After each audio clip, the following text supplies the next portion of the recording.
Tonight, Elliot Gould and Gary Newman join the players on Saturday night at 11 o'clock. Kevin,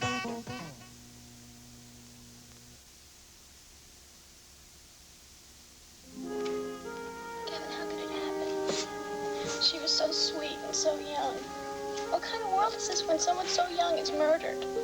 I don't know, baby. It always seems like it's the young that get killed. They fight the wars, don't they? Old people die in peace. Bobby wasn't in a war. Maybe she has been all her life.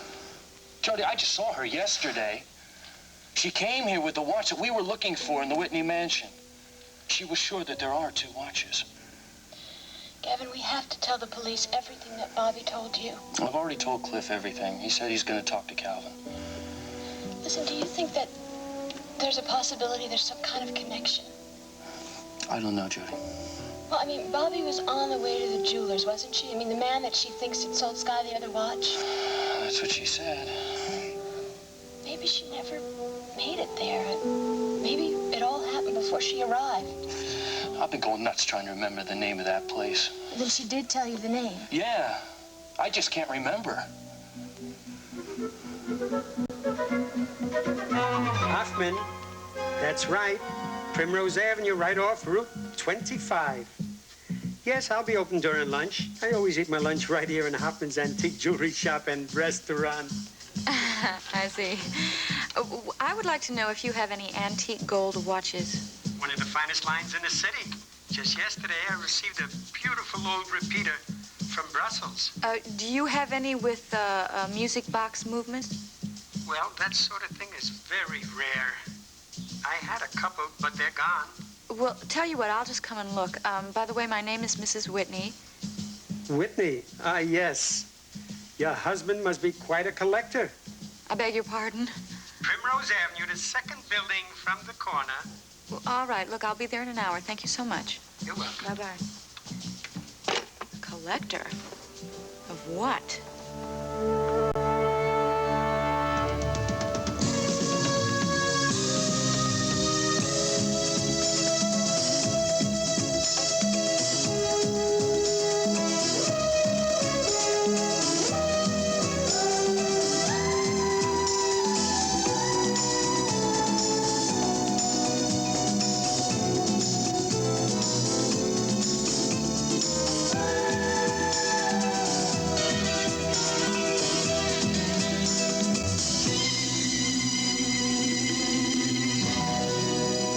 Night is brought to you by Duncan Hines Cakes. So moist and delicious, you know they're Duncan Hines. And by new formula Era, a new combination of powerful cleaners concentrated into 1/4 cup.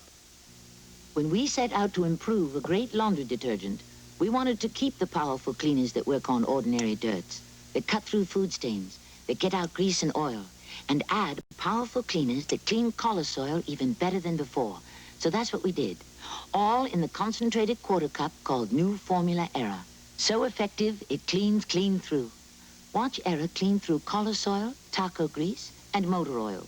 We treat only the top with a teaspoon of Era, rub, run under warm water, and look. New Era cleans clean through. That's the kind of power you get in Era's little 1/4 cup. New Era, power that cleans clean through. Could you bake a better cake than a pastry chef? Why not, I said. I'll bet my Duncan Hines cakes are as good as a restaurant cake. But this was Master Chef Henri Bott of San Francisco's famous Blue Boar. Here's my Duncan Hines, and here's the judge, Brian Weatherhill, the owner of the Blue Boar. I sure hoped he wouldn't choose the chef's cake. It's fine. Very nice cake. Darn, that was his cake. But now it's Duncan Hines' turn. It's a better cake. Moist? I prefer this cake. He picked my cake. Duncan Hines. Very good, very moist. I do agree, this cake is better. Duncan Hines Cakes. So moist and delicious, you can make them better than a pastry chef's cake. Classical Genoise. That's what I did. Classical or not, this is a better cake.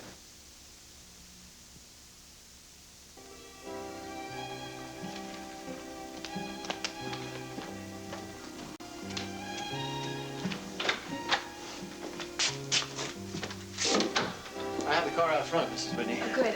Spencer, it's a secret where I'm going, okay? Secret? Oh, don't worry. It's not a rendezvous or anything. I mean, I'm just going to get a Christmas present for my husband. Oh, I understand. Okay. Get that, will you, Spencer? Yes, ma'am. Whitney residence? Yeah, this is Mr. Whitney, Spencer. I'm still at my attorney's office, but I don't think I'm going to be here much longer. They've bled me for just about every drop of blood that they can. So why don't you pick me up in, about a half hour or so? Mrs. Whitney just asked me to drive her someplace, sir. Shall I call her to the phone? Maybe we can pick you up. Oh, she's going shopping, huh? I believe so, sir.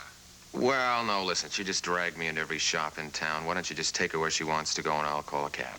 Yes, sir. Oh, Spencer. Yes? I was speaking with Mrs. Saxon earlier, and she told me that Detective Stoner had stopped by with the terrible news about Bobby. Yes, sir. He was here. Well, that really is quite a shock. Have there been any other calls from the police? No, sir. Nothing at all. Oh, well, that's a relief. We've certainly had enough to do with the police of late. Listen, I'll give you a call if I need you, Spencer. Very good, sir.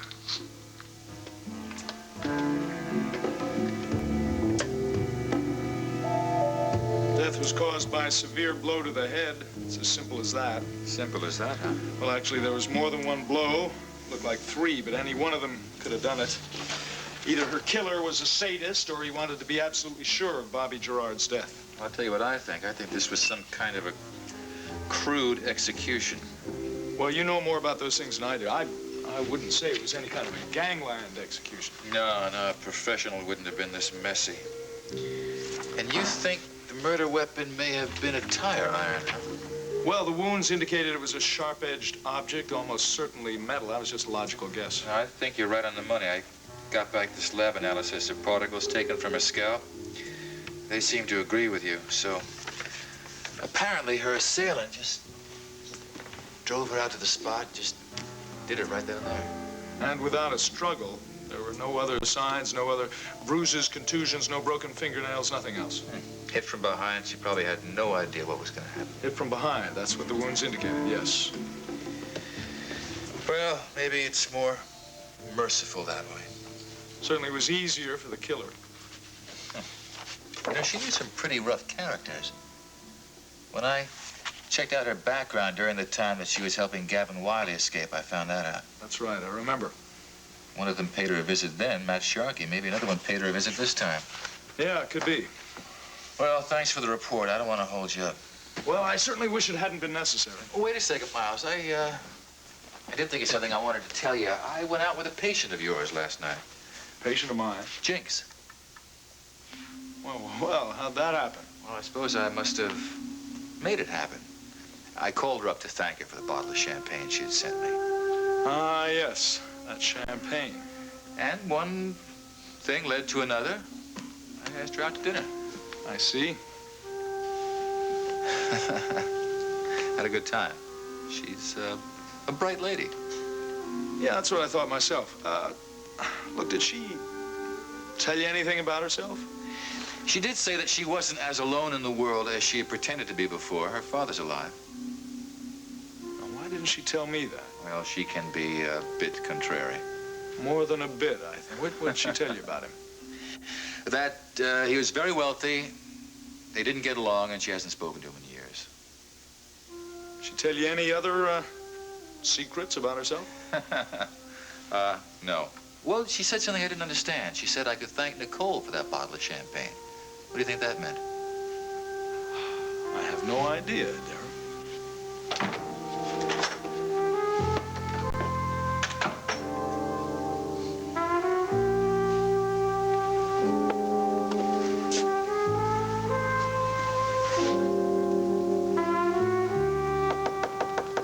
Yes. Miss Avery, it's Sherman Harris. Who? Harris from Eaton Furs. Oh, of course, Mr. Harris. I didn't recognize you without the fur. Well, I hope you remember the coat you bought from us. Yes, of course. In fact, I was just getting ready to put it on and go to lunch. Miss Avery, I don't like to bother you, but, well, it's an expensive coat. Yes, and I adore it. I have trouble taking it off when I get home. I may start wearing it to bed. Miss Avery, your father, I mean, you told us we could charge it to your father's account. Still open, isn't it? Oh, yes, it's open, but, see, it hasn't been used in some time, and, Mr. Wainwright, who owns Eden First, suggested I call your father and, no, just to make sure. To make sure of what, Mr. Harris? That he's still alive, still solvent, or maybe that I'm really his daughter? I called him for authorization. No offense intended. I have a feeling you're going to become much more offensive, aren't you? He wouldn't authorize it, Miss Avery. I'm sorry. Well, I think there's been a mistake. No, he won't pay for it. And so I'm afraid we're going to have the coat back. Well, you're going to have to call him again, Mr. Harris, because there's obviously been a misunderstanding. Now, if you'll excuse me. Look, Miss Avery, I'm just a salesman. I don't own the shop. Now, I'm going to lose my job if I don't go back with that coat. And I'm going to be late for my lunch date if I don't leave right now. Now, I can't go out there into that cold, cold day without a coat, can I? Close the door behind you. What? Miss Avery. Miss Avery.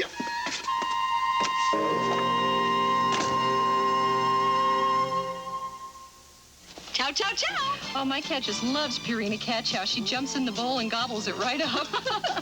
Cat owners tell me just how much their cats love the great taste of Cat Chow brand cat food. If you're like Terry Haljan, you'd never give your cat anything but Purina Cat Chow. She won't eat anything else. In fact, the way she really likes to eat is while I'm doing the Cat Chow Chow. You? Right. Chow, chow, chow. For great nutrition and taste that's better than ever. Oh, I would depend on Purina Cat Chow over anything. Gavin, it's horrible about Bobby. But listen to me, we don't really need the watch for proof. You're not going to be convicted. The jury will understand you did what you had to do for me. Oh, yeah. They'll love me for it. All the world loves a lover, even when he commits murder. It wasn't murder, it was self-defense. Right. I defended myself by shooting an unarmed man from 10 feet away. That is what I'm supposed to say, isn't it? You're just supposed to say The truth. That was the next word, wasn't it? Well, the truth is no good anymore. Not according to my urban cowboy lawyer. No, just a good, solid story. Thanks, Gary. I got here as soon as I could. Hi, Joe. I just came from Calvin's office. He promises a full and complete investigation of Bobby Gerard's death. Cliff, of course. Did you tell him everything, I mean, about the watch and what Bobby told Gavin? I told him everything. He wants to talk to you personally, but he's interested. He's very interested. Is that all? For Pete's sake, Cliff, the watch may be the reason Bobby was killed. Kevin, do you really think so? Look, if Sky Whitney had anything at all to do with this murder, Calvin will find out. He already went out and talked to the Whitneys. And? Well, they said that Bobby quit her job and left town. No, that's a lie. When I saw Bobby, she was on her way to that jeweler's. But, Gavin, she left a note. What? He found a note in Bobby Gerard's handwriting saying she was quitting her job and leaving Monticello. I don't believe that. The police have a theory that she ran into an old boyfriend, they ran off together, and suddenly he became an old enemy. That's crazy, Cliff. The only old boyfriend Bobby ever mentioned was Sharky. We all know what happened to him. I don't buy that story, and I don't buy the story about the note. I saw the note. It's a fake, Cliff, a forgery. No, it's genuine. They checked it out carefully. It's Bobby's handwriting, fingerprints, everything. Bobby Gerard wrote that note.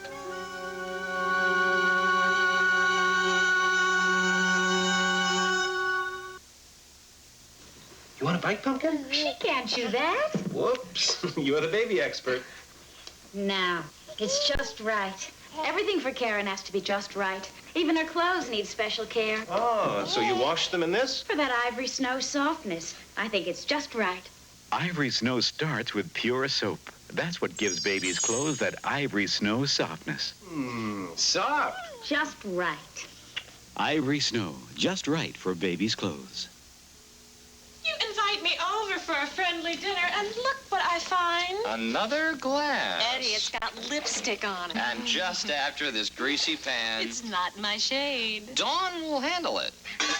After those greasy dishes? Try it yourself. Water doesn't feel greasy, or my hands. And this glass looks as good as the first one. Dawn's great, huh? Now, about the lipstick. What lipstick? Dawn takes grease out of your way.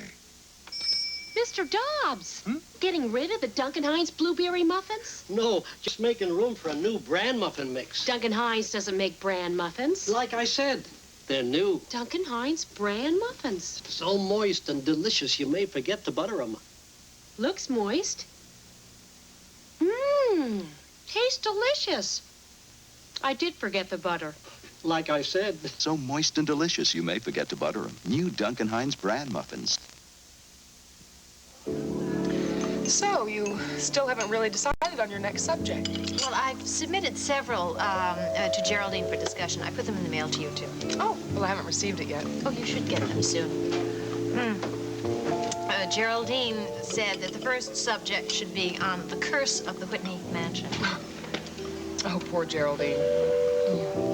She really didn't know what she was letting herself in for when she moved into that house. So many awful things have happened in that place. It's incredible. I know it. No wonder she calls it a curse. Yeah. Oh, dear. Anyone you know? Slightly. I just hope she has enough money to pay for her meal this time. Who is she? It's Jinx Avery. She's seen me. Here's your chance to meet her. Hello, Mrs. Kavanaugh. You're just the person I was looking for. Oh, really? Yes. Well, let me introduce you to my friend Nancy Carr. Nancy, this is Jinx Avery. Hello. I'm sure this isn't a very good time to settle accounts, but I really wanted to repay you for the loan. Oh, well, there's no hurry, really. Would you care to join us? No, I shouldn't. Oh, well, yes, I'll have a drink, if you don't mind. Well, I'll see if I can spot a waiter. They tend to make themselves very scarce just about now. Oh, don't bother. I'm not in very much of a hurry. But I won't stay long. I'm sure that you two very powerful women have got lots of significant things to do this afternoon. You're an actress, aren't you? Well, I'm so glad you've heard of me. No, I'm just joking. Nobody's ever heard of me. But I've heard of you. You're with the Monticello News, aren't you? The intrepid lady reporter. Oh, intrepid, a lady. And a sense of humor, too. Well, I'm not having much luck. I guess that's because all the waiters know we're finished. Don't bother. I'll just, oh, look out, folks. Here comes trouble. What? Miss Avery, I'm begging. I can't go back to that shop without that coat. I just can't. Mr. Harris? I promised Mr. Wainwright. Please don't make a scene. What do I have to do, Miss Avery? Do I have to get down on my knees and beg you for my job in the middle of this restaurant? What in the world is going on? It's just a man looking for a handout. Here, sir. Take this. Thank you, Miss Avery. Thank you. What's happening here? Oh, nothing much, Mrs. Carr. But if you'll excuse me, ladies, I really must leave. There. I told you she was eccentric. She's leaving without a... She's gonna freeze to death. Look, I'm gonna follow her. I'll talk to you later. I'll talk to Nancy.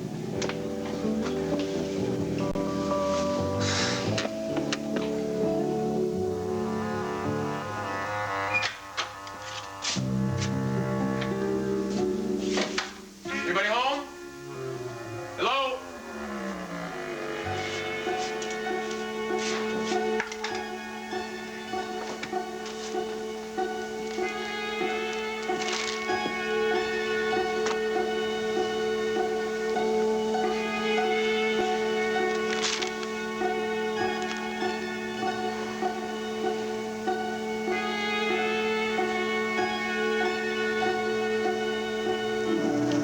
Well, this is really quite a coincidence meeting you here like this, Bobby, isn't it? Not really. Your wife asked me to come down here. Did she? Yes, she wanted to have your watch fixed as soon as possible, so she asked me to find the name of the place where you bought it, where you bought her watch from. Well, that was very thoughtful of her. And very thoughtful of you to go to all this trouble. It's no trouble, really. I mean, it was my fault it got broken. Tell me, did my wife come up with the name of this shop, or did you figure that out yourself? No, I did. I just called all the antique jewelers in the book till I found Mr. Oh, that's genius. You know, you really ought to be a police detective, not just a housemaid. May I have it? Yeah, sure.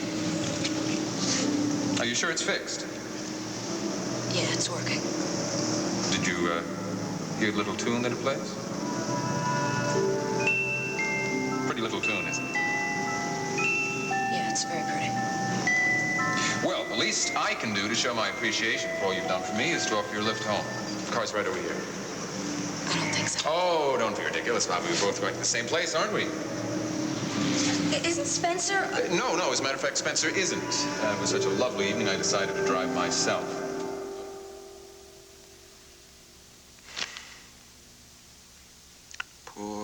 Bobby. And they found you so soon. So very, very soon. Well, it doesn't matter. I didn't leave any evidence. Oh, no, of that I'm sure. No evidence at all. Mr. Hoffman? Yes, and you must be Mrs. Whitney. Yes, I am. Even if I didn't know you were coming, I would know who you were. Oh, yes, well, I do have my picture in the newspaper now and then. No, I would have known you for this. I know all my little watches, even after they leave home. Oh, yes, of course. I remember the day your husband bought it for you. May I look at it for a moment? Well, certainly. Here you go. I suppose you also remember fixing my husband's watch the same day that he bought that. Fixing? Yes, yes. I remember fixing his watch, but not on that day. Oh, no, I'm sure it was. He said that it was. No, he's a little mixed up. If I fixed his watch on the day he bought this, I would remember it. There's one thing about me, Mrs. Whitney. I never forget a face.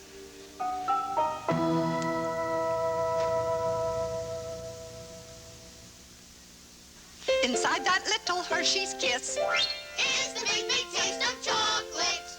Inside this little Hershey's Kiss is the chocolate we all love. Inside this little Hershey's Kiss is the big, big taste of chocolate. Hershey's Kiss, that little mouthful of chocolate everybody loves, wrapped in all the colors of Christmas. Inside this little Hershey's Kiss is the chocolate we all love. Barbara, you up? Barbara, you up? I'm up now. I don't think I can sleep with this cold. My throat's kind of sore.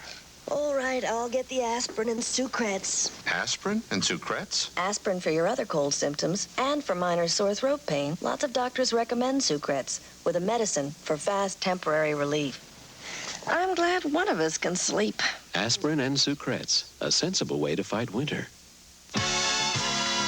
New York.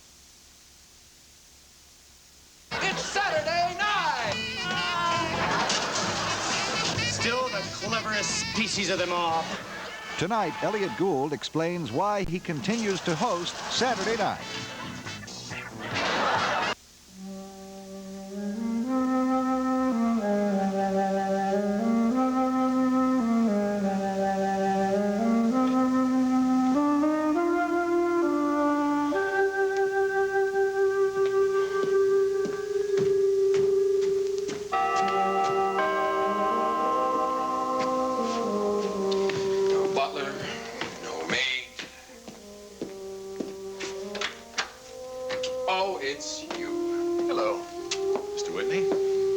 I should feel flattered having the big chief of police come here to bother me with questions, but somehow I don't feel that way. I'm sorry. I don't mean to bother you, but I do have a question or two.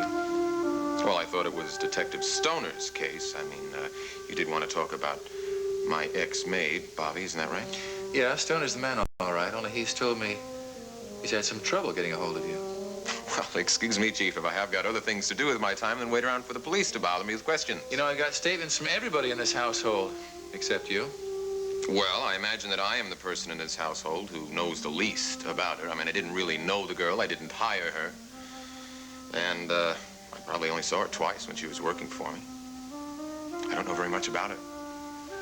Well, maybe you could, just start off by telling me, when was the last of those two occasions? Well, I imagine it was the morning that she decided to leave. I left the house early that morning myself. And didn't return until later that evening? Well, no, as a matter of fact, I came back early in the afternoon. You can check that statement if you like. It's all right, I already have. Well, Chief, I don't know what else I can tell you. You see that I know so very little about it. You do know that she took your watch? Yes, unfortunately. However, there's not much I can do about that, especially considering that the man who murdered her probably has got the watch now. Oh, a bit of advice, Chief. If you really want to get this killer, I would suggest that you look for a man with a watch pocket in his vest.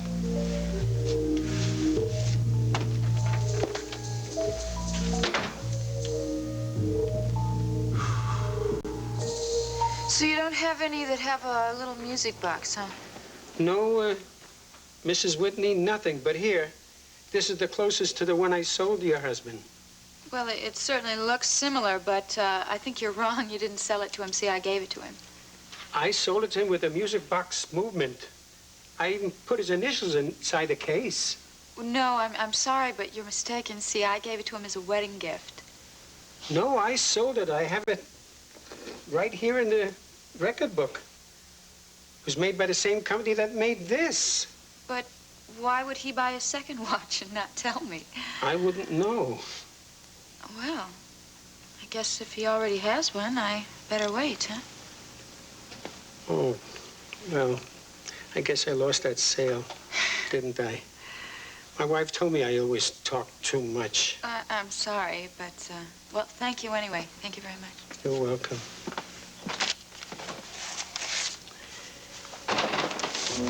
At least I have the evening paper for free.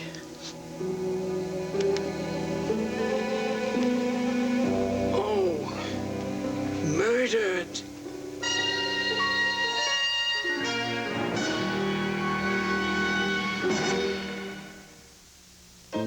Instant Quaker oatmeal comes in flavors so good that know what we're gonna do, Timmy? What? We're gonna make a hot cereal lover out of you. Out of you. Out of him? with apples and cinnamon, Apples and cinnamon. Raisins and spice. Raisins. maple and brown sugar, and everything nice. We're gonna make a hot cereal lover out of you with Instant Quaker oatmeal. All of us at WKBS Channel 48 wish you the joys of the holiday season. Have a Merry Christmas.